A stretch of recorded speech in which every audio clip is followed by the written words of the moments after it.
Good morning students. आज मैं आपको पाठ 7 भारत की सांस्कृतिक एकता समझाने जा रही हूँ। प्रतिध्वनि जानते हैं, मैंने जब भी वेदों का कोई भाग पढ़ा है, मैंने महसूस किया है कि किसी चमत्कारिक अज्ञात प्रकाश ने मुझे प्रकाशमान किया है। वेदों के महान उपदेशों में सांप्रदायिकता का कोई अंश नहीं है। ये कथन हेनरी थोरो द्वारा कहा गया है। उनके अनुसार जब उन्होंने वेदों का अध्ययन किया तो उसमें धर्म, जाति इत्यादि के आधार पर भेदभाव का कोई भी उल्लेख नहीं मिलता है। तो शुरू करते हैं आज का पाठ, भारत की सांस्कृतिक एकता। देश राष्ट्रीयता का एक आवश्यक उपकरण का होता है साधन। तो देश जो है वो राष्ट्रीयता का एक आवश्यक उपकरण है। भारत भूमि की नदियों के प्रवाह को प्राकृतिक विभाजन रेखाएं बतलाकर तथा भाषाओं, धर्मों एवं रीति रिवाजों के भेद को आधार बनाकर हमारी राष्ट्रीयता के विचार को खंडित करने के अर्थ में हमारे कुछ हितचिंतक, भलाई चाहने वाले इस देश को देश न कहकर एक उपमहाद्वीप कहते हैं। हमारे राष्ट्रीयता को चुनौती देने के निमित्त उत्तर, दक्षिण, अवर्ण, सवर्ण, अवर्ण का अर्थ होता है जो सवर्ण न हो, और सवर्ण में ब्राह्मण, क्षत्रिय, वैश्य आते हैं। हिंदू, मुसलमान, सिख, ईसाई, जैन के भेद खड़े करके हमारी संगठित इकाई को क्षति पहुंचाई गई।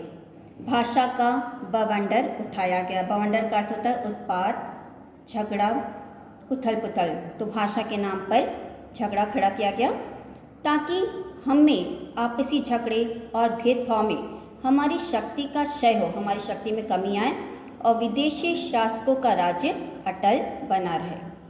पहले तो प्रायः सभी देशों में जाति, भाषा और धर्मगत भेद हैं। संयुक्त राज्य अमेरिका में ही कई जातियां हैं। यहाँ भाषाएं भी कई बोली जाती हैं, किंतु एक केंद्रीय भाषा सबको मिलाए हुए है। एक केंद्रीय भाषा के द्वारा सब आपस में मिले हुए हैं। स्विट्जरलैंड में जर्मन, फ्रांसीसी तथा इतालवी 3 भाषाएं बोली जाती हैं। फिर भी वह एक सुसंगठित राष्ट्र है। इंग्लैंड, ऑस्ट्रेलिया एक भाषाभाषी होते हुए भी भिन्न भिन्न राष्ट्र हैं। जिस देश में भेद नहीं, उसकी इकाई शून्य या गणित शास्त्र की इकाई की भांति दरिद्र इकाई है। संपन्नता भेदों में ही है, किंतु भेद इतने न होने चाहिए कि उनमें सामंजस्य न रहे। सामंजस्य का अर्थ होता है तालमेल। तो हमारे बीच इतने ज़्यादा भेद नहीं पड़ने चाहिए कि हमारे में आपस में कोई तालमेल न हो सके। वैसे तो केचुआ भी एक इकाई है। उसमें आँख, कान, नाक और हाथ पैर का भेद नहीं, केवल एक ही स्पर्शेंद्रिय सारी ज्ञानेंद्रियों का प्रतिनिधित्व करती है। किंतु क्या उसका जीवन संपन्न कहा जाएगा? नहीं। मनुष्य अपने अवयवों के बाहुल्य और उनके समायोजन और संगठन के कारण जीवधारियों में सबसे अधिक विकसित व श्रेष्ठ गिना जाता है। अवयवों का अर्थ होता है अंगों और बाहुल्य का अर्थ होता है अधिकता। तो मनुष्य अपने अंगों की अधिकता के कारण और उनके समायोजन और संगठन के कारण जीवधारियों में सबसे अधिक विकसित व श्रेष्ठ गिना जाता है। भेदों के अस्तित्व से इनकार करना हमारी मूर्खता होगी और उनकी उपेक्षा करना, उनका तिरस्कार करना स्वयं अपने को धोखा देना होगा। हमारे समाज में भेद और अभेद दोनों हैं। हमारे पूर्व शासकों ने अपने स्वार्थवश हमारे भेदों को अधिक विस्तार दिया, जिससे हमारे देश में फूट की बेल पनपे, हमें आपस में फूट पैदा हो और इस भेद नीति से उनका उल्लू सीधा हो रहा था। उल्लू सीधा होना एक मुहावरा है जिसका अर्थ होता है अपना स्वार्थ सिद्ध करना। तो इस भेद नीति से उनका स्वार्थ सिद्ध हो रहा था। हमारे अभेदों की उपेक्षा की गई या उनको नगण्य समझा गया। नगण्य का अर्थ होता है तुच्छ या मामूली समझा गया। हम में हीनता की मनोवृत्ति पैदा हो गई, हमारे अंदर हीनता की भावना आ गई। देश की नदियाँ, जिनको विभाजन रेखाएं कहा जाता है, हमारी भूमि को उर्वरा, शस्य श्यामला बनाती हैं। हमारी भौगोलिक इकाई हिमालय पर्वत और सागर से है, उसे छिन्न भिन्न किया गया है। इसमें कुछ राजनीतिक स्वार्थ भी सहायक हुए। प्राचीन काल में राष्ट्रीयता की धारा अबाधित तो नहीं रही है, आंतरिक द्वेष कभी कभी प्रबल हो उठे हैं, किंतु भारतवासी एक छत्र सार्वभौम राज्य से अपरिचित न थे। एक छत्र सार्वभौम का अर्थ होता है एक ही सम्राट की छत्र छाया वाले राज्य से भारतवासी अपरिचित नहीं थे। राजसूय यज्ञ, अश्वमेध यज्ञ आदि ऐसे ही राज्य की स्थापना के ध्येय से किए जाते थे ताकि एक ही सम्राट की छत्र छाया के नीचे सारे लोग रह सकें। इनके द्वारा टूटी हुई राष्ट्रीय एकता जुड़कर अविरल धारा का रूप धारण कर लेती थी।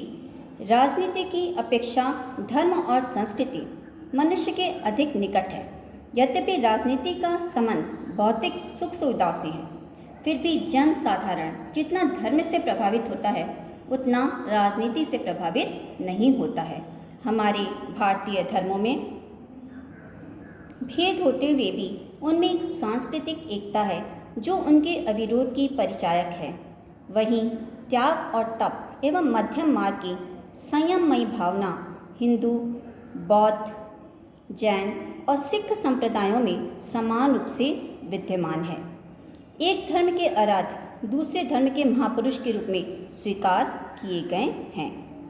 भगवान बुद्ध तो अवतार ही माने जाते हैं। कलियुगे कली प्रथम चरणे बुद्ध अवतारे, कलयुग के प्रथम चरण में बुद्ध का अवतार हुआ कहकर प्रत्येक धार्मिक संकल्प में हम उनका पुण्य स्मरण कर लेते हैं। भगवान ऋषभ देव का श्रीमद् भागवत में परम आदर के साथ उल्लेख हुआ है। जैन धर्म ग्रंथों में भगवान राम और कृष्ण के साथ ही अन्य देवी देवताओं को भी उनके देवमंडल में स्थान मिला है।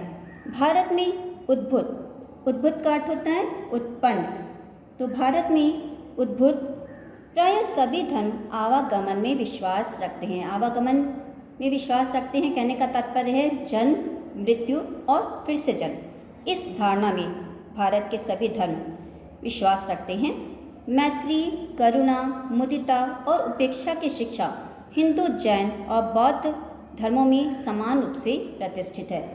मुदिता का अर्थ होता है प्रसन्नता या हर्ष, तो मैत्री, करुणा, प्रसन्नता और उपेक्षा की शिक्षा हिंदू, जैन और बौद्ध धर्मों में समान रूप से प्रतिष्ठित है।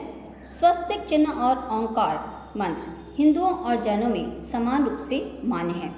कमल और हाथी तथा अश्वत्थ वृक्ष अर्थात पीपल बौद्धों और हिंदुओं में समान रूप से पूजनीय माने जाते हैं। जैनों के अणुव्रत अर्थात जैन धर्म के अनुसार गृहस्थ धर्म का ही एक अंग माना जाता है।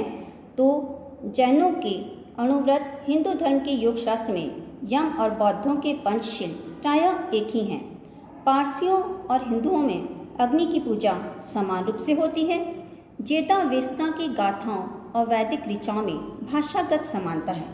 जेदावेस्ता कहते हैं पारसी लोगों के धर्म ग्रंथ को, और वैदिक ऋचाओं इनमें भाषागत समानता देखने को मिलती है।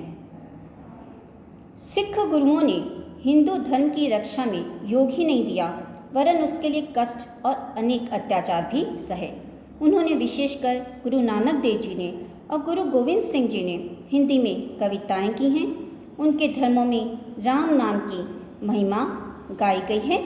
गुरु गोविंद सिंह ने चंडी अर्थात दुर्गा देवी का भी स्तवन किया है। स्तवन का अर्थ होता है स्तुति करना, तो गुरु गोविंद सिंह जी ने दुर्गा देवी की स्तुति भी की है। गुरु ग्रंथ साहिब में कबीर आदि महात्माओं की वाणी आदर के साथ सुरक्षित है। उनका नित्य पाठ होता है। सिखों के गुरु लोग हमारे संतों में अग्रगण्य समझे जाते हैं और उनका आदर के साथ स्मरण भी किया जाता है। बच्चों, आज का पाठ मैं यहीं समाप्त करती हूँ। इसके आगे का पाठ मैं आपको अगले वीडियो में समझाऊंगी।